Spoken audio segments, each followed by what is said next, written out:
Okay, a video about you can't teach a principle or a rule that you're not living. It will not be effective, right? Your teaching will not be believed and it will not convict another person to live that. If you teach what you're living, you lead through example, and action speaks louder than words, like the saying says. We tend to find faults and mistakes in others, and it's very easy to see these faults, whereas in ourselves it's not so easy to identify our own faults and weaknesses. You know that. So here's a tip to teach others, a family member or a neighbor or a friend. Identify their weakness, then think about the advice you will give to that person. Write it down, then live it. Teach by example. You can think about weaknesses, faults in another person, or problems that they have, because sometimes even people don't see their own problems, right?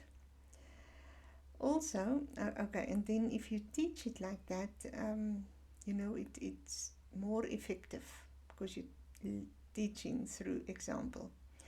Also, if you yourself, in yourself, if you are fortunate enough to identify a problem or weakness, because it's not easy to identify your own weaknesses, think of this problem in another person. Then think of the advice you will give that person. Write it down and live it. It's much easier to project the problem onto someone else and think about the advice you'll give that person than to identify problem solving rules for yourself, because most of the time we're overwhelmed with a problem and can't think what to do.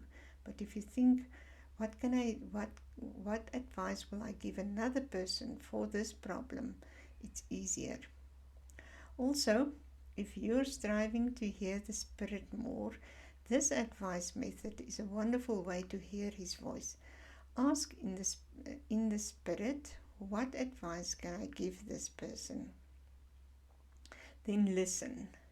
It's amazing the advice that will come to you if you genuinely strive to live this.